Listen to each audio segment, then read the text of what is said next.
Please மறக்காம subscribe பண்ணிட்டு video பாருங்க. அப்பதான் நான் போடுற வீடியோ உங்களுக்கு ஒண்ணு கூட நோட்டிபிகேஷன்ல வரும். ப்ளீஸ் மறக்காம சப்ஸ்கிரைப் பண்ணிட்டு வீடியோ பாருங்க. உங்கள எத்தனை பேருக்கு கல்யாண கனவு எபிசோட் ரொம்ப ரொம்ப பிடிக்கும்? மறக்காம லைக் பண்ணி கமெண்ட் பண்ணி காமிங்க. Thank you friends. நீங்க பண்ற கமெண்டும் லைக் தான் எனக்கு தன்னம்பிக்கை உற்சாகத்தையும் கொடுக்கும். ப்ளீஸ் மறக்காம லைக் கமெண்ட் பண்ணுங்க.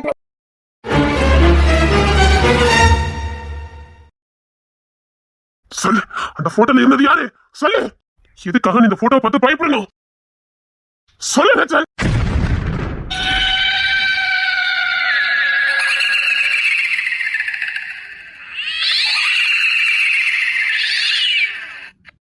என்ன சத்தம் அது? உங்களுக்கும் கேட்டுச்சா? ஆமா, கேட்டுது.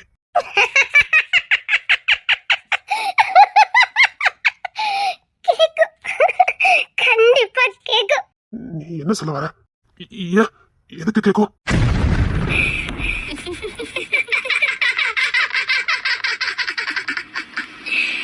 Kenapa tak tidur lagi?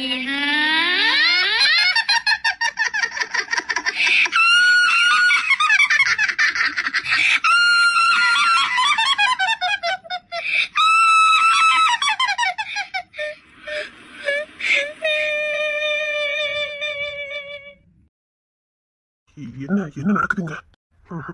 அமைதியா இருங்க. அவங்க சொல்ல விட மாட்டாங்க. யாருமா சொல்ல விட மாட்டாங்க? அவங்கதான் சொல்ல விட மாட்டாங்க. சரி, அது இருக்கட்டும். நிஜமாவே ஜபாவும் அவங்க அப்பா வக்கீல கொண்டு ஓடி போனாங்கன்னு அவ சொல்றது உண்மையா? அவ போயிருக்கா, அது உண்மைதான். அது எப்படி அவ போயிருக்க முடியும்? அதான் அது பாலடைஞ்ச பாங்களா வச்ச, அதை அடைச்சு போட்டுதான் பல வருஷம் ஆயிடுச்சு. அவளும் அப்போ எப்படி போனாங்க? அதே சந்தேகம் தான் எனக்கும் இருந்தது. நான் தொடர்ந்து 10 நாளா போயும் அந்த அரமனை பூட்டி இருக்குது. இவ எப்படி போயிருக்க முடியும்? ஆட்கள் நடமாட்டதுக்கு எந்த வழியுமே இல்லையேன்னு சந்தேகத்துல நான் அவகிட்ட கேட்டேன். அவ என்ன சொன்னா? அவளும் அவங்க அப்பாவும் உண்மையாவே அந்த வழியா போயிருக்காங்க. அது எப்படி சாத்தியமாச்சு? அந்த சந்தேகம் எனக்கு இருந்தது. நீ போற அன்னைக்கு அந்த அரமனை எப்படி இருந்துன்னு நான் கேட்டேன்.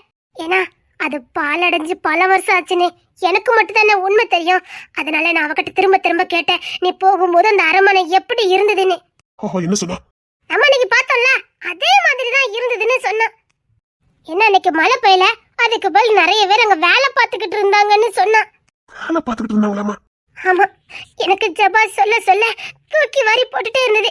அங்க எப்படி ஆட்கள் வேலை பார்க்க முடியும்னு, என்ன வேலை பார்த்துட்டு இருந்தாங்கன்னு நான் கேட்டேன். டிராக்டர்ல நெல் மூடை ஏத்திக்கிட்டு இருந்தாங்கன்னு சொன்னா.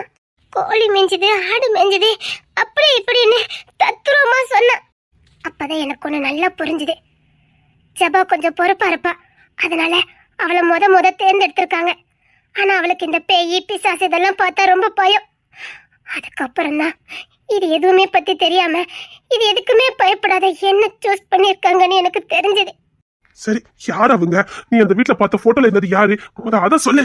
எனக்கு இன்னொரு சந்தேகம் வந்தது. ஒருவேளை இதெல்லாம் பிரம்மங்க மாதிரி அந்த போட்டோல நான் பாக்குறதும் பிரம்மையா இருந்ததுன்னா, ஒருவேளை நான் அவங்களே நினைச்சிட்டு இருக்கனால அவங்க தான் அதுன்னு நான் கற்பனை பண்ணிட்டு இருந்தா, அதனால அத கன்ஃபார்ம் பண்ணிக்கிறதுக்காக நான் ஒருத்தங்க கிட்ட ஐடியா கேட்டேன். பேய் பிசாசெல்லாம் பார்க்கணும்னா என்னைக்கு பார்க்கணும்னு. சரி, அமாவாசை ராத்திரி வெள்ளிக்கிழமையா இருந்ததுன்னா அன்னைக்கு பார்க்கலான்னு சொன்னாங்க. எனக்கு எப்பவும் இந்த மாதிரி விஷயத்துல ஆர்வம் அதிகம்னால அதை எப்படியாவது கண்டுபிடிக்கணுங்கிறதுக்காக தினமும் அங்க போவேன். அந்த அப்பா கூட நல்லா பேசுவேன், பழகுவேன். ஆனா அது யாருன்னு அங்க காட்டிக்கவே நான் இல்லை. அமாவாசைக்காக காத்துட்டு இருந்தேன், தேய்பிரைக்காக காத்துக்கிட்டு இருந்தேன்.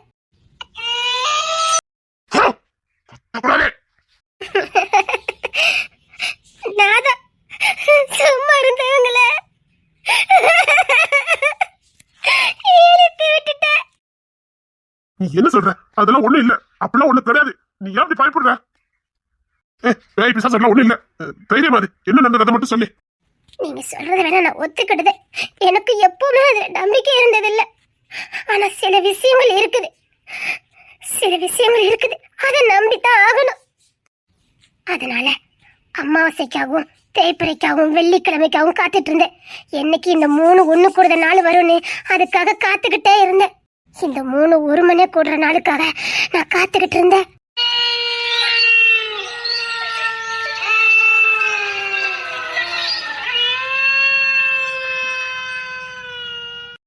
வரைக்கும் அங்க நான் யார பார்த்தனோ அவங்கள எக்காரத்தை கொண்டு யார் கண்ணையும் காட்டக்கூடாதுங்கிறதுல ரொம்ப தெளிவா இருந்தேன்.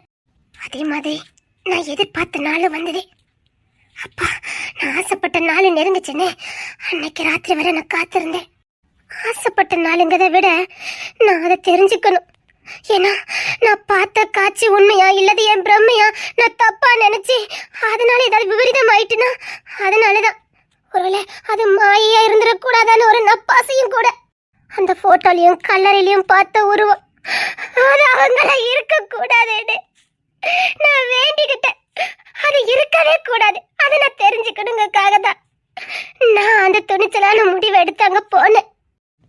அன்னைக்கு அதே நாள் வந்தது. அம்மா கிட்ட இசை வீட்டுல போய் தூங்க போறேன்னு சொல்லிட்டு நான் கிளம்பி வந்துட்டேன். நேரா அந்த அரண்மனைக்குள்ள போனேன். அந்த கல்லறை அந்த அரண்மனைக்கு பின்னாடிதான் இருந்தது. அதனால நான் பின்வாசல் வழியா தான் போனேன். இன்னொன்னு, அந்த அரண்மனையில் இருக்க யாரும் என்ன பாத்திரக்கூடாது. அதுக்காக யாருக்கும் தெரியாம தான் போகணும்னு முடிவு பண்ணினேன். அதே மாதிரி போனேன். கையில ஒரு விளக்கு மட்டும் ஏத்திக்கிட்டு போனேன். அன்னைக்குதான் நான் பார்த்தது. அன்னைக்கு நான் பார்த்தது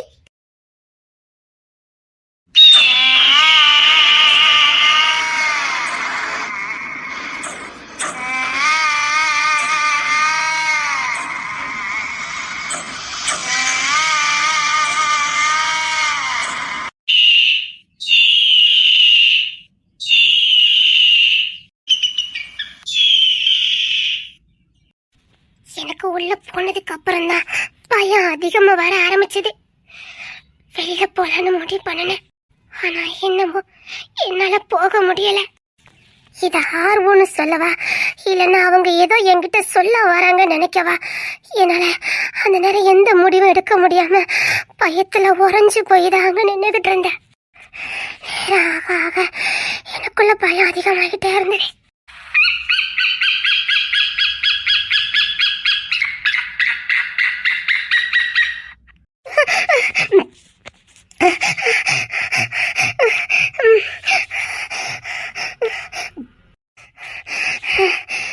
கொண்டு போன விளக்க அந்த சமாதிக்கு மேல வச்சா அவங்க நமக்கு காட்சி தருவாங்கன்னு சொல்லியிருந்தாங்க. அதனால தைரியத்தை வரவழைச்சுக்கிட்டு அந்த விளக்க கரெக்டா அந்த கல்லறையில வைக்க போனேன். வச்சிட வேண்டியதா, வச்சாதான் நல்லது.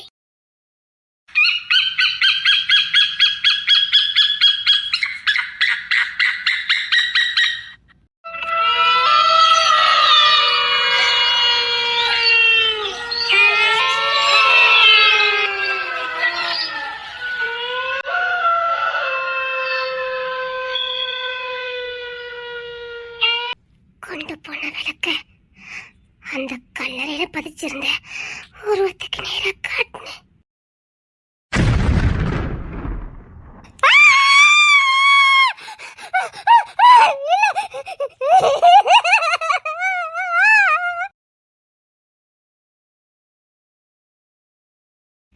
அங்கே நான் மயக்கம் போட்டு விழுந்தேன். யாரோ என்னை தூக்கிட்டு போன மாதிரி இருந்தது. அதை என்னால உணர முடிஞ்சது. அது வேற இல்ல, அந்த அரண்மனைக்காரர் தான். அவர் என்ன திரும்ப சந்தேகத்துல கோப்பட ஆரம்பிச்சாரு. உனக்கும் இந்த அரண்மனைக்கும் ஏதோ சம்பந்தம் இருக்குது, நீ எதுக்காக அடிக்கடி இந்த அரண்மனைக்குள்ள வந்துட்டு போறன்னு என்ன மிரட்ட ஆரம்பிச்சாரு. நான் எப்படிலாமோ சமாளிச்சேன். அதுக்கப்புறம் எனக்கு ஒரு யோசனை. அவங்கள கண்ணு முன்னாடி நிப்பாட்டுனா அவருடைய ரியாக்ஷன் எப்படி இருக்கும், நான் பார்த்தது மறுபடியும் உண்மையா இல்லது பிரமையான்னு செக் பண்ணதுக்காக நான் திரும்ப இன்னொரு முயற்சியை கையில எடுத்தேன். இன்னொரு முயற்சினா அந்த கல்லறையை நான் பார்த்தது உண்மைதானா இல்லைன்னா மறுபடியும் பிரம்மையான்னு செக் பண்ணதுக்காக அங்க யார பார்த்தனோ அவங்களையே அங்க கூட்டிட்டு போறதுக்கு முடிவு பண்ணினேன். அப்படின்னா அந்த கல்லறையில இருந்து யாரு? நான் சொல்றத காது கொடுத்து முத கேளுங்க. அது யாரா வேணாலும் இருக்கலாம். நான் திரும்ப அங்க கூட்டிட்டு போனேன். எப்படி இல்லாமோ சமாளிச்சுதான் கூட்டிட்டு போனேன்.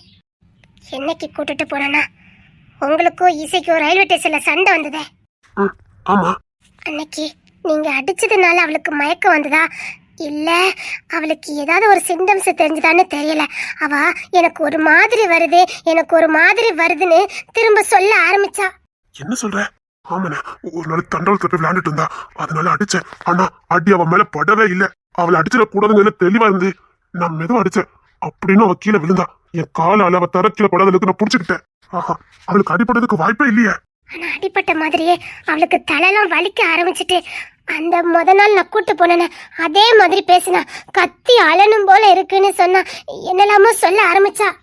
இதான் சரியான சந்தர்ப்பம்னு நான் அதை எனக்கு சாதகமா பயன்படுத்திக்கிட்டேன். என்ன பண்ண? அந்த அரண்மனைக்கு கூட்டு போலான்னு முடிவு பண்ணினேன். எனக்கும் ஏன் அந்த நேரத்துல புத்தி அப்படி வேலை செஞ்சதுன்னு எனக்கு தெரியல. எனக்கும் யாரோ தூண்டின மாதிரி தான் இருந்தது. அதனால எனக்கும் வேற வழி தெரியல. ரொம்ப கிரிமினலா யோசிச்சேன். எப்படியாவது அங்க கூட்டிட்டு போய் நான் பார்த்த காட்சி உண்மைதானா இல்லையான்னு நான் செக் பண்ணணும்னு நினைச்சேன். இன்னொன்னு, ஏன் இசை அப்படி சொன்னா, எதுக்காக அப்படி சொன்னா? ஜபா அரண்மனைக்கு வர்றதுக்கு சம்மதிக்கவே மாட்டேன்னுட்டா. ஆனா இப்படி வாக்குவாதம் போய்கிட்டு இருக்கும் போதே தன்னறிவு இல்லாம இசை மயக்கம் போட்டு விழுந்துட்டா. இதை எனக்கு சாதகமா பயன்படுத்திக்கிட்டு நான் அந்த அரண்மனைக்குள்ள போனேன். இல்ல, போனோம். வாசல்ல போய் நிக்கும் போதே இசை தெளிவாயிட்டா. பாத்தியா, அரண்மனைக்குள்ள எதுவுமே இல்ல, அதான் கூப்பிட்டேன். அன்னைக்கு மட்டும் ஏமாட்டி அந்த காட்டு காட்டுச்சு நம்ம கிட்ட. மழை நேரத்துல மெயின் ரோட்ல நின்னா கூட நமக்கு அப்படிதான் தெரியும். அப்படி சொல்லிக்கிட்டு இருக்கும் போதே அந்த பறவை ஈஸி சுத்தி சுத்த ஆரம்பிச்சுட்டு ஜபா நடுக்க ஆரம்பிச்சா. அப்பதான் உள்ள இருந்து ஒரு குரல், உள்ள வாங்கம்மா. ஏமா ஏன் வெளியில நிக்கிறீங்க? உள்ள வாங்க. வர அங்கிள். யார்ட்டி அவங்க? நீ உள்ள வந்து பாரு, வா. நீ என்ன எல்லாம் தெரிஞ்ச மாதிரியே பேசுற? அன்னைக்கு எங்க கூட வந்ததானே, அதுக்கப்புறம் நீங்க வரவே இல்ல? இல்லையே, நான் வரவே இல்லையே. அப்ப அவங்க கூப்பிட்டு தெரிஞ்சவங்க மாதிரி ஆன்னு சொல்ற? இல்ல, யாரோ கூப்பிடுறாங்க, என்னன்னு பாக்கலான்னு கூப்பிட்டேன். இவ என்னமோ சமாளிக்கால. உள்ள வாங்கம்மா. ஏன் வெளியில நின்னுட்டு இருக்கீங்க? உள்ள வாங்க. வாட்ச்மேன், அவங்க உள்ள கூட்டிட்டு வாங்க. வாங்கம்மா, உள்ள வாங்க. அம்மா, இது யாரு? பொம்மிமா, பொம்மிமா, பொம்மிமா.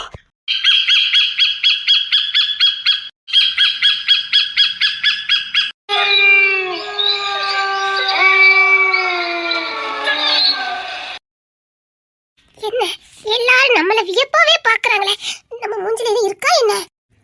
அந்த வாட்ச்மேனே இசைய பார்த்து பொம்மி பொம்மின்னு சொன்னாரு. உள்ள கூட்டிட்டு வாங்க.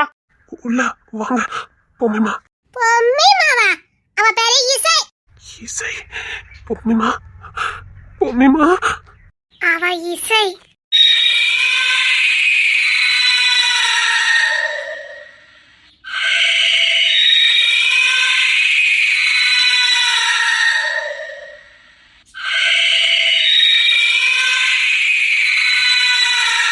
என்ன சத்தம்? என்ன சத்தம்? அதே மறுபடி பயம் கட்ட ஆரம்பிச்சுட்டாவல. இந்த சத்தத்துக்கு நான் பழகிட்டேனே. இப்ப பயப்படுறதே ஜபாவும் இசையும் தான் பயப்படுவாங்க அப்படின்னு நினைச்சு இசையை திரும்பி பார்த்தா அவ எதையோ உத்து பார்த்துக்கிட்டே இருந்தா. கண் சிமட்டாம பார்த்துக்கிட்டே இருந்தா.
பொம்மிமா.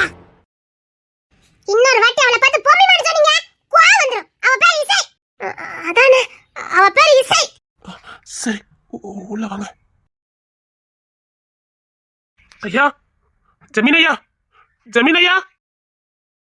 வாவிலாயுதம், என்ன பசங்க வெளியில நின்னுட்டு இருக்காங்க, நீ பாத்துக்கிட்டு இருக்க? ஐயா, பொம்மிமா, பொம்மிமா. என்ன உளறிட்டு இருக்க வேலாயுதம்?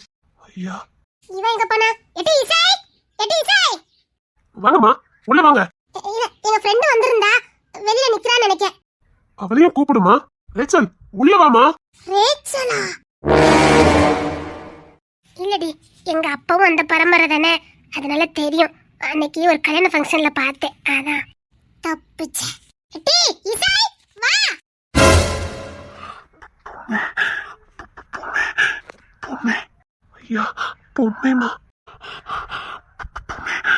பொம்மை, நான் நினைச்ச மாதிரி அவர் முகம் மாறுது. நான் நினைச்ச மாதிரி அவர் முகம் மாறுதுன்னா அப்படின்னா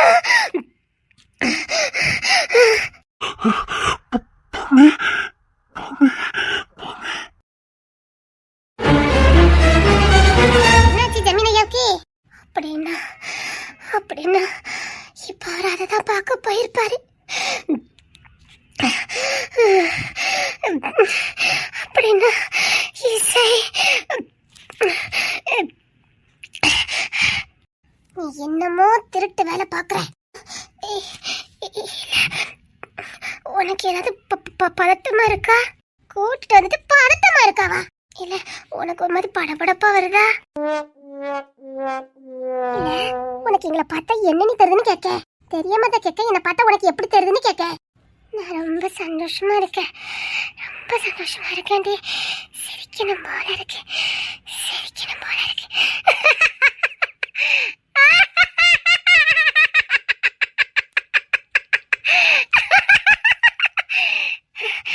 ரொம்ப நாளா மனசுக்குள்ள வச்சிருந்தது இப்பதான்.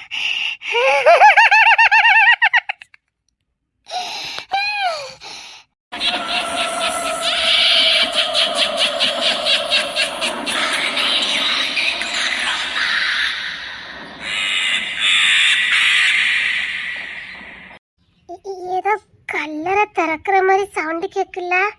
கொள்ள பொண்ணிருவன் பாத்துக்க. என்னடி இவ்வளவு பெரிய பங்களாவுக்கு கூட்டத்துக்கு பயம் காட்டிக்கிட்டு இருக்க? அது என்னமோ சவுண்டெல்லாம் கேக்குது. கல்லறை திறக்கிற சவுண்டு கேட்கல. நீ எப்படி ஒரு மாதிரி பேசுற? நல்ல நல்ல எல்லா கல்லறை திறக்கிற மாதிரியே சவுண்டு கேட்கும். நல்ல நல்ல காதை கொடுத்து கேளு.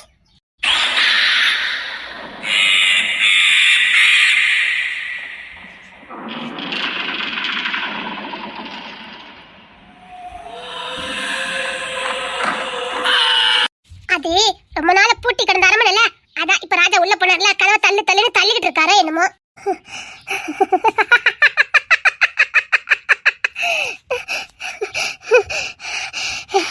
பல ரகசியங்களை வெளியில சொல்ல போறேன்.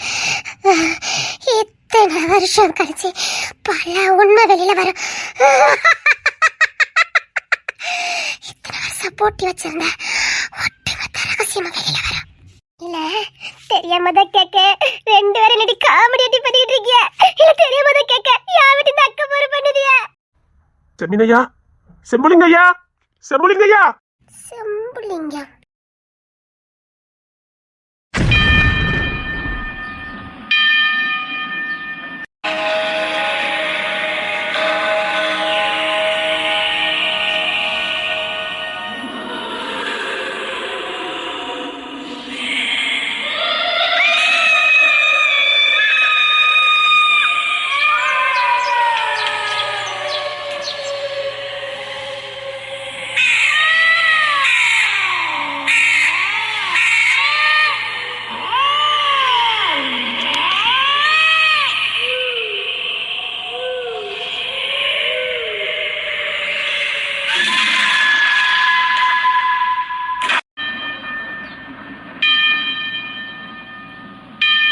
பொம்மி, என்ன பொம்மி இது? என்ன பொம்மி? அது எப்படி முடியும்? அது எப்படி முடியும் பொம்மி? பொம்மி, அது எப்படி முடியும் பொம்மி? கொஞ்சம் கூட அச்சு பெறலாம பொம்மி, இந்த ரகசியத்தையும் சொல்லாம போயிட்டியா பொம்மி? ஏதாவது ரகசியம் இருக்கா? எனக்கு ஒரே குழப்பமா இருக்கு. அது எப்படி முடியும் பொம்மி? கொஞ்சம் கூட மாற்றம் இல்லாம எப்படி பொம்மி? பொம்மி, பொம்மி ப்ளீஸ் பொம்மி, எனக்கு ஏதாவது தெளிவுபடுத்து. எனக்கு ஒரே குழப்பமா இருக்கு. நீ போனதுக்கு அப்புறம் எதுவுமே இல்லைன்னு நினைச்சேன். இது என்ன பொம்மி? இது என்ன பொம்மி? நீ ஏதாவது சொல்ல விரும்புறியா? நீ எனக்கு பல நாளே எதையோ ஒண்ணு காட்டுவ, எனக்கு புரியாம இருந்தது. இன்னைக்கு முழு உருவமா வந்து நிக்குது. யாரு பொம்மி இது? யாரு பொம்மி இது? சொல்லு பொம்மி. 6 வயசுல என்ன விட்டுட்டு போயிட்டேன். நீ நினைச்சு நான் இன்னும் வாழ்ந்துட்டு இருக்கேன். இது யாரு பொம்மி? யாரு பொம்மி இது? உன்னோடைய எல்லாம் முடிஞ்சு போச்சு. அப்படி இருக்கும் போதே இது யாரு பொம்மி? பொம்மி சொல்லு பொம்மி. அந்த உருவத்தை பார்த்து இப்ப நான் சந்தோஷப்படவா இல்லைன்னா என்ன பண்ணணும் சொல்லு பொம்மி. சொல்லு அது யாரு பொம்மி? பொம்மி அது யாரு பொம்மி? எனக்கு சொல்லு பொம்மி. என்னால தாங்கிக்க முடியலம்மா. சொல்லிடுமா, ஏதாவது ஒரு சின்ன சிம்டம்ஸ் எனக்கு கொடுமா. ஐயோ பொம்மி பொம்மி யாருன்னு சொல்லிடு பொம்மி. உன்ன ஒரு சர்ச்ச மாதிரி வந்திருக்கிறேன். யாரு பொம்மி? அன்னைக்கு அந்த ரேச்சல் பொண்ணு பல நாள் உள்ள வந்துட்டு போனா. எனக்கு சந்தேகமா இருந்தது. அவ இதை பார்த்துட்டு தான் சந்தேகப்பட்டிருக்கா. மற்றபடி அவளுக்கு எந்த விஷயமும் தெரிஞ்சுக்க வாய்ப்பு இல்லை. இப்ப நான் அவகிட்ட எதையும் தெரிஞ்சுக்க முடியாது. ஆனா இந்த பொண்ணு யாரு? உன்ன மாதிரி இருக்கல. இந்த பொண்ணு யாரு பொம்மி? ஏதாவது சொல்லு பொம்மி, ஏதாவது சொல்லு பொம்மி. நான் இன்னும் உங்களோட மானசீகமா வாழ்ந்துகிட்டு தான் இருக்கேன். நீ இந்த உலகத்துல இல்லைங்கிறத என்னால நம்பவே முடியாது. இந்த உலகத்துல நீ இன்னும் என் கூட தான் வாழ்ந்துகிட்டு இருக்கேன்னு நான் நம்பிக்கிட்டு இருக்கேன். நம்ம 2 பேரும் இன்னும் சேர்ந்து வாழ்ந்துகிட்டு தான் இருக்கதா நான் நம்பிக்கிட்டு இருக்கேன். நான் அப்படிதான் வாழ்ந்துகிட்டு இருக்கேன். அதனாலதான் 25 வயசுல வாழ்க்கை இழந்து நான் வேற எந்த துணையும் தேடாம உன்னையே நினைச்சு உனக்காகவே வாழ்ந்துகிட்டு இருக்கேன்.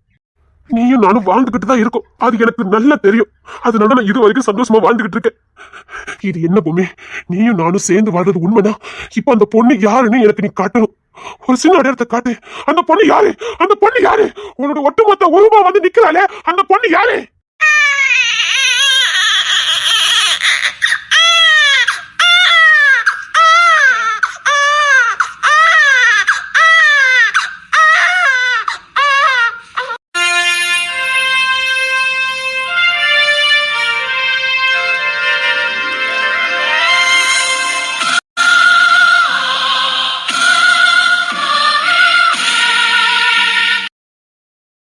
எனக்கு புரியல பொம்மி, நீ என்ன சொல்ல வர? பொம்மி யாரு பொம்மி? நீ சந்தோஷமா சிரிக்கிற. நீ சிரிக்கிறனா என்ன பொம்மி? நீ சிரிக்கிறனா அப்ப அந்த பொண்ணு? பொம்மி சரி, நான் அந்த பொண்ணை பார்த்துட்டு வரேன். என்னைக்கு விட நீ இன்னைக்கு ரொம்ப சந்தோஷமா இருக்க. என்ன பொம்மி உன் சந்தோஷத்துக்கும் ஆனந்தத்துக்கும் என்ன காரணம்? என்ன பொம்மி? சேர வேண்டியவங்க வந்து சேர்ந்துட்டாங்கன்னா எனக்கு புரியல. எனக்கும் சந்தோஷமா இருக்கு. நீ இன்னைக்கு ரொம்ப சிரிக்கிற. நீ ரொம்ப சந்தோஷமா இருக்க பூமி. நீ ரொம்ப சந்தோஷமா இருக்க பூமி. அது போதும். ஏதோ பல நாள் உனக்குள்ள வச்சிருந்த ரகசியத்தை ஏதோ சொல்ல வர. கண்டுபிடிக்கிற. இங்க வாமா. யாரு? நீதான். இங்க வா. எனக்கு இங்க நடக்க எதுவுமே சரியா படல. ரேச்சல் என்ன வேலை பார்த்துக்கிட்டு இருக்கா? வாமா இங்க வா. உன் பேர் என்ன பேருமா? இசை. இசை. இசை பொண்ணுக்கு ரொம்ப பிடிக்கும் அந்த பேரு. இசை. அவளுக்கும் இசைனா ரொம்ப பிடிக்கும். என்னமா படிக்கிற? Business management. எவ்வளவு வயசுமா ஆகுது? 20 வயசு. 20? பொண்ணு இறந்தும் கரெக்டா 20 வருஷம் ஆகுது. என்ன ஒரே மாதிரி இருக்குதே. உங்க அம்மா அப்பாலாம் எங்கம்மா இருக்காங்க? எங்களுக்கு இங்க பக்கத்து ஊரு தான். எங்க அப்பா விவசாயம் பாக்குறாங்க.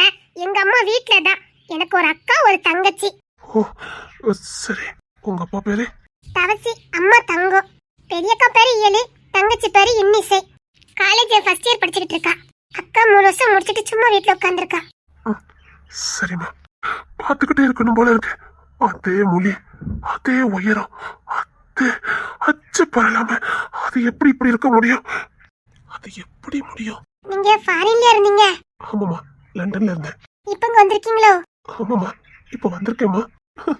அழகா பேசுனேன். அள்ளி அணைச்சு கொஞ்சம் போல இருக்குதே. எனக்கு இப்படி தோணுதே. அப்படி அவ கண்ணத்தை தொட்டு என் நெத்தியோட வைக்கணும் போல இருக்குதே. பொம்மி யாரு பொம்மி இந்த பொண்ணு? யாரு இந்த பொண்ணு? நீங்க மட்டும் இந்த அரண்மனையில இருக்கீங்களோ? ஆமாமா, சொந்தக்காரங்களா நிறைய இருக்காங்க. அவங்க எல்லாம் வருவாங்க. நிறைய சொந்தக்காரங்க இருக்காங்களோ? ஆமா, நிறைய சொந்தக்காரங்க இருக்காங்க. சரி, நான் வீட்டுக்கு கிளம்புறேன். எங்க அம்மா தேடுவாங்க. வாரேன். எனக்கு ஆஃப்டையா, அதான் வீட்டுக்கு சீக்கிரமா போகணுன்ட்டு தண்டவாளத்து வழியா வந்தோம். வந்த இடத்துல பிரச்சனை. அதான் இங்க கூட்டு வந்துட்டா ரேச்சல். இப்ப இத அவர் கேட்டாராங்க. என்னவா பிரச்சனை? அது ஒண்ணு இல்ல, எல்லாம் அந்த குரங்கு பயலால வந்தது. சப்பா, யார் அந்த குரங்கு பைய? பல்லான்னு அரைஞ்சிட்டா குரங்கு பைய. கிங்ஸ்லி. கிங்ஸ்லினா? ஆமா, அவனுக்கு 75 பேர் உண்டு. ராஜா, கிங்ஸ்லி, அப்புறம் என்னமோ ஒரு பேர் உண்டு. செம்புலிங்கமா சொக்குலிங்கமா நிறைய பேர் சொல்லுவான், எனக்கு தெரியாது. அவன் பல பேர்ல சுத்திக்கிட்டு இருக்கான். என்ன பேர் சொன்ன? பேரை கட்டின சும்மா அதுல ரவுடி பைய, தாதா பைய. பலான்னு அறிஞ்சிட்டான். அப்படி அடிச்ச அடியில தண்டவச புத்தடீன்னு விழுந்தான் பாருங்க. அடிச்சது அவன் தான், காலால தாங்கி பிடிச்சவனு அவன் தான். ஹீரோ, செம மாசு கட்டுவான். நீ ஏன் அவனை புகழ்ந்துக்கிட்ட? நீ ஏன் அவனை திட்டவும் செஞ்சுக்கிட்ட? என்ன பிறவினே அவன் தெரியாது. அவனை வெறுக்கவும் முடியல, பாசம் காட்டவும் முடியல. ஆட்டி படைக்கிறான். உன் ஜென்மத்துல உனக்கு குறிக்கப்பட்டிருக்கவனா இருக்க போறான். அதான் இந்த பாடுபடுத்துறானோ என்னமோ. ஆமா, உன் ஜென்மத்திலயும் அவன் தான் உன் கூட இருந்திருப்பான். ஆனா இந்த பிறவில வந்து பாடாப்படுத்துறானோ என்னமோ. அடுத்த பிறவி உண்டா? அந்த பையன் எனக்கு வேண்டாம் வேண்டாம். அப்போ கட்டாயமா 7 பிறவிக்கு அவன் தான் உனக்கு துணையா வருவான் பாரு. எனக்கு பிடிக்கும், அவனை ரொம்ப பிடிக்கும். அடிச்சுட்டு அழுதுகிட்டே போன திட்டுனேன்னா அழுதுகிட்டே அங்க நின்னுகிட்டு இருக்கான். பாவமா தான் இருக்கும். சரி, போய் பேசு. சரி, நான் போயிட்டு வரேன். அடிக்கடி வருவியா? சரி, முடிஞ்சா வரேன். ரொம்ப படிக்க வேண்டியது இருக்கும். சாட்டர்டே மட்டும் ஆஃப் டே இருக்கும். அப்ப வேணா வரதுக்கு ட்ரை பண்றேன். சரிம்மா. சரி, போயிட்டு வரேன். சரிம்மா. என்ன சொல்ற? இசை போட்டோவா? இசை போட்டோவா? அது இசை மாதிரி இருக்கவங்க போட்டோ தான். அது இசை போட்டோ இல்ல, அவங்க பொம்மி. நான் தான் ஏதோ தப்பா நினைச்சுக்கிட்டேன். அது இசை தான் நினைச்சுக்கிட்டேன். ஏன்னா நான் ஒரு நாள் அவங்க வீட்டுக்கு போகும்போதே தத்ரூபமா அந்த உருவத்தை பார்த்தேன். அது இசை வந்த மாதிரி இருந்தது. அதனால தான் அவ்வளோ குழப்பத்துக்கு காரணம். சரி, எல்லாம் முடிஞ்சது. இனி எந்த பிரச்சனையும் இல்லை, எல்லாம் சுகமா முடிஞ்சதுன்னு சந்தோஷமா தான் வீடு திரும்பணும். திரும்பணும்னா இனி எந்த பிரச்சனையுமே இல்லைன்னு சந்தோஷமா தான் வீடு திரும்பணும். ஆனா அதுக்கப்புறம் தான் எனக்கு பிரச்சனையே வர ஆரம்பிச்சது. என்னடி சொல்ற? என்ன ரேச்சல் சொல்ற? யார் யாருன்னு தெரியாது. யார் யாரோ வருவாங்க, யார் யாரோ என்ன மிரட்டுவாங்க. எனக்கு ஒண்ணுமே புரியாம இருந்தது. ஏன் வராங்க, எதுக்கு வராங்க, எதுக்காக என்ன மிரட்டுறாங்க, எதுவுமே எனக்கு தெரியாது. ஒவ்வொரு நாளும் நான் பயத்துல தான் வாழ்ந்துகிட்டு இருந்தேன். அதனாலதான் எங்க அம்மா கிட்ட சொல்லி கிங்ஸ்லி வீட்டுக்கு ஒரு வாரம் வந்தோம். அந்த பிளானை போட்டதே நான் தான். அந்த ஒரு வாரமாவது நான் நிம்மதியா சந்தோஷமா இருக்கணுங்கக்காக தான். உங்க இடத்துக்கு வந்தா நிம்மதியா இருக்கலாம்னு நினைச்சேன், பயம் இல்லாம இருக்கலாம் நினைச்சேன். அதே மாதிரி ஒரு வாரம் நான் உங்க வீட்டுல வந்து தங்கணும். இசை ஜப்பானில தங்குனீங்களே? ஆமா, அது நான் போட்ட பிளான் தான். உங்க பாதுகாப்புல இருக்கிறதுனால எனக்கு கொஞ்சம் மிரட்டல் குறைஞ்சுது. ஏன்னா நீங்க ஆட்டோலயே அனுப்பிட்டு ஆட்டோலயே வீட்டுக்கு கூட்டு வந்துடுவீங்க. அது எனக்கு கொஞ்சம் பாதுகாப்பா இருந்தது. அதுக்கப்புறம் தான் எங்கேருந்து தான் இந்த மாணிக்கம் வந்தானே தெரியல. மாணிக்கமா? அதான் அந்த அகஸ்டின்.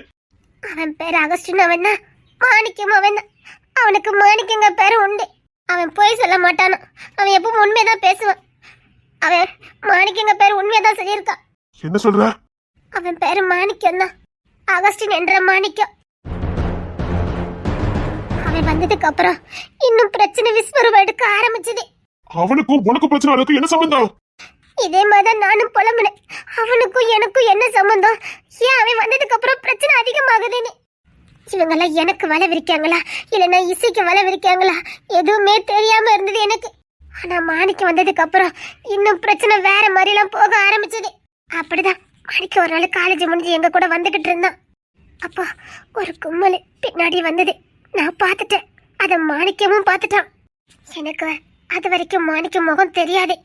அவன் விளையாட்டுக்காகவே என்கிட்ட மறைஞ்சுதான் இருந்தான். ஏன்னா நான் கண்டுபிடிச்சு இசைக்கிட்ட சொல்லிடுவேன்னு. இசை கூடயே தான் வந்துகிட்டு இருந்தான். நானும் விளையாட்டுக்காக எப்படியாவது அவன் முகத்தை பார்க்கணுங்கக்காக சுத்தி சுத்தி வந்தேன். அப்போதான் அந்த கும்பலை நான் பார்த்தேன். நான் பார்க்கறத அவனும் பார்த்தான். அதுக்கப்புறம் எங்களை முன்னாடி போக சொல்லிட்டு அவன் நின்னுக்கிட்டான். அன்னைக்கு அந்த பிரச்சனை அப்படியே முடிஞ்சது. அது எப்படி? ஒருவேளை அவன் என்ன போட்டு தள்ள வந்திருந்தாலும் அதை எதுக்கு மாணிக்கம் கண்காணிச்சு அந்த பிரச்சனையை முடிக்கணும்? மாணிக்கத்துக்கு எப்படி தெரியும்? அது எப்படி அவங்க என்னதான் ஏதோ பண்ண வராங்கன்னு மாணிக்கத்துக்கு தெரிஞ்சது? இப்படி எனக்குள்ள 1000 கேள்வி. மாணிக்கம் சம்பந்தப்பட்டிருக்கானா? ஒரு கும்பல் 2 கும்பலா மாறிச்சு, 2 கும்பல் 4 கும்பலா மாறிச்சுது. என்ன சொல்லிக்கிட்டு இருக்க நீ? அதுக்கப்புறம் தான் தெரிஞ்சது அது என்ன போட்டு தள்ளதுக்கு இல்ல, இசைய போட்டு தள்ளதுக்குன்னு. நீ என்ன சொல்லிக்கிட்டு இருக்க? ஆமா, இசைக்கும் அந்த அரண்மனைக்கும் ஏதோ ஒரு சம்பந்தம் இருக்குது. சரி, இதெல்லாம் எப்படியாவது கண்டுபிடிக்கணுங்கக்காக நான் அரண்மனைக்கு போனேன். அப்பதான் அங்க நான் கையும் கிளம்ப மாட்டிக்கிட்டேன். என்ன சொல்ற? ஆமா, அங்க ஒரு கும்பல் என்னையும் அந்த ஜமீன்தாரையும் மிரட்டினாங்க. ஜமீன்தாருக்கு எதுவுமே புரியல. நீ எப்படி இதை கரெக்டா கண்டுபிடிச்ச, அவளை எப்படிங்க கரெக்டா கூட்டிட்டு வந்தேன்னு என்ன ரொம்ப மிரட்ட ஆரம்பிச்சாங்க. நான் உசுரோட இருக்கணும்னா அவங்க சொல்ற வேலையை செய்யணும்னு சொன்னாங்க. அவங்க சொல்ற வேலைனா? உங்க குடும்பத்தை கண்காணிக்க சொன்னாங்க. அதே நேரத்துல எங்க அப்பா ஒரு பக்கம், கிங்ஸ் என்ன பண்ணுதான்னு பார்த்து சொல்லலன்னா உனக்கு கொண்டுருவடி. எங்க அப்பா ஒரு பக்கம், எங்க அப்பாவோட மூத்த குடும்பம் ஒரு பக்கம். இப்படி ஆளுக்கால என்ன சித்திராதப்படுத்த ஆரம்பிச்சாங்க. அந்த அரண்மனைக்கும் எங்களுக்கும் என்ன சம்பந்தம் இருக்குது? இருக்குது, பெரிய சம்பந்தம் இருக்குது. உங்களுக்கும் அந்த அரண்மனைக்கும் பெரிய சம்பந்தம் இருக்கு. உங்களுக்கும் இசைக்கும் சம்பந்தம் இருக்குது. அடைய துடிச்சுக்கிட்டு இருந்தான். ஆனா இதுவே அவங்களுக்கு வேணையா போகும்னு சத்தியமா நான் எதிர்பார்க்கல. மாணிக்கத்துக்கும் அந்த அரண்மனைக்கும் சம்பந்தம் இருந்திருக்கு. என்னதான் நீ சொல்ல வர? ஆமா, மாணிக்கம் இசைக்கிட்ட நெருங்கி பழகதான் அந்த மாணிக்கம் யாருன்னு தெரிய ஆரம்பிச்சது. மாணிக்க பக்கம் எந்த ஊரே? அவருக்கு நல்லூர் பக்கம் இல்ல. அவங்க அம்மாவுக்கு அவங்க அம்மாவுக்கு பண்ணையார்பட்டி. என்னடா சொல்ற? ஆமா, ஆகஸ்டின் அம்மாவுக்கு பண்ணையார்பட்டி தான். சப்பா, இப்ப என்ன தாண்டி நடந்தது அதை சொல்லுடி. மாணிக்கத்தை கொல்லதுக்கு ஒரு கூட்டமே சுத்திச்சுது. உங்களையும் போட்டு தள்ளதுக்கு எல்லா பிளானும் பண்ணினாங்க. உங்க அண்ணன் தம்பி பலம் உங்களை யாராலையும் அசைக்க முடியல. அது மட்டும் இல்ல, நீங்க ஒரு இரும்பு கோட்டையே அமைச்சு அங்க வாழ்ந்துட்டு இருக்கனால உங்களை நெருங்க முடியல. ஆனா அகஸ்டின் வசமா சிக்கிட்டான். அவன் இங்க இவ்வளவு பிரச்சனை இருக்குன்னு எதிர்பார்த்து வரல. அவன் இங்க இருந்தது இசைக்காக தான். ஆனா அதுவே அவனுக்கு வினையா போகும்னு அவனுக்கு தெரியல. அவனை போட்டு தள்ளதுக்கு எல்லா பிளானும் பண்ணாங்க. யார் அவங்க? நான் சொல்றது காது கொடுத்து கேளுங்க. அதான் அன்னைக்கு கல்யாணத்தன்னைக்கு, அந்த கல்யாணத்தன்னைக்கு ஜமீன்தார ஒரு கும்பலே கடத்தி வச்சிருந்தாங்க. என்னையும் அங்க தூக்கிட்டு போனாங்க. அவரை என் முன்னாடியே கொன்னுருவேன்னு மிரட்டினாங்க. ஆகஸ்டின அவங்க சொல்ற இடத்துக்கு நான் கூட்டிட்டு போனோம். அப்படி இல்லைன்னா இவரங்க துடிக்க கொன்றுவோன்னு என்ன மிரட்டினாங்க. அந்த ஜமீன்தார் சாகல எனக்கு விருப்பம் இல்லை. என்ன 2 நாள் பாசம் காட்டினாலும் உண்மையான பாசத்தை காட்டினாரு. என் அப்பா கிட்ட இருந்து கிடைக்காத ஒரு பாசத்தை நாங்க உணர்ந்த. அது மட்டும் இல்ல, அவர் இசை மேல உசிரே வச்சிருந்தாரு. ஏதோ தெரியல, எனக்கு எதுன்னு புரியல. அதனால அவரை எப்படியாவது காப்பாத்தணும்னு நினைச்சேன். அவங்க சொன்ன பிளானுக்கு நான் சம்மதிச்சேன். ஆனா சத்தியமா அன்னைக்கு நீங்க இசை கூட சண்டை போட்டு இசை இப்படி வருவா எதுவுமே எனக்கு தெரியாது. நான் அவங்க போட்ட பிளான் படிதான் நான் போய்கிட்டு இருந்தேன். நாங்க ஒரு கார் அனுப்புவோம், நீ அதுல ஏற மாட்டேன்னு அடம் பிடிக்கணும். அவன் வலுக்கட்டாயமா உன்னை உள்ள ஏத்துவான். ஏத்துன கொஞ்ச நேரத்திலே நாங்க ஆட்டோமேட்டிக்கா லாக் பண்ணிடுவோம் அப்படின்னு சொன்னேன். அதோட நானும் இறந்து போயிருவேன்னு சொன்னாங்க. சரி, பரவாயில்ல, ஒருத்தனுக்கு துரோகம் பண்றோம். எனக்கு அகஸ்டினை கொல்லதுக்கும் விருப்பம் இல்லை. அதே நேரத்துல அகஸ்டின் எப்படியாவது இசைய தூக்கத்திலே தான் குறியா இருந்தான். ஏன்னா அவனுக்கு எதுவுமே தெரியாது. அவனை சுத்தி என்ன நடக்கணும் தெரியாது, இசையை சுத்தி என்ன நடக்கணும் தெரியாது. எப்படியோ இசைய தூக்கிட்டா அவமானம் தானே, அவன் வாழ்க்கையை நாசம் ஆயிருமேன்னு எனக்கும் தோணுச்சுது. அந்த கும்மலை எப்படியாவது உள்ள நுழைஞ்சலான்னு பார்த்தது. ஆனா நீங்க இரும்புக்காரம் கொண்டு அடக்கி ஆண்டுட்டு இருந்தீங்க. உங்களை நெருங்கவே முடியாதுன்னு அவங்க நல்லா தெரிஞ்சுக்கிட்டாங்க. அது மட்டும் இல்ல, கிங்ஸின் பேரை சொன்னாலே அவங்களுக்குள்ள பயம் வந்தது. நான் சொல்ற மாதிரி நீ செய்யலனா உன் குடும்பத்துல ஒவ்வொருத்தரையா நாங்க தூக்குவோம் அப்படின்னு சொன்னாங்க.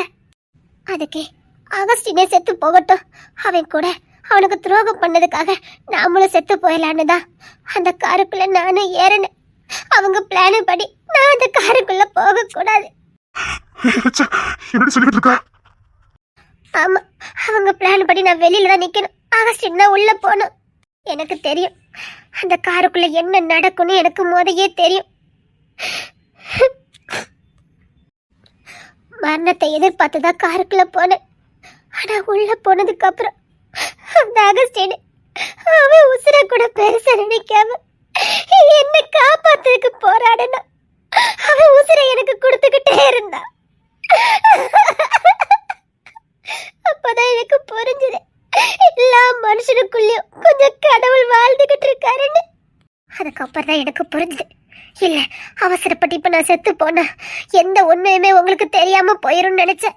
அது மட்டும் இல்ல, அவன் கொஞ்சம் கொஞ்சமா செத்துக்கிட்டு இருந்தான். சாகிறதுக்கு முன்னாடி அவன் ஏன் சாகுறான், எதுக்கு சாகுறான்னு அவனுக்கு தெரியணும்னு நினைச்சேன். எப்படி அவன் செத்து போயிடுவான்னு எனக்கு தெரியும். அதனால அவனை பத்தின எல்லா ரகசியத்தை நான் அவன்கிட்ட சொன்னேன்.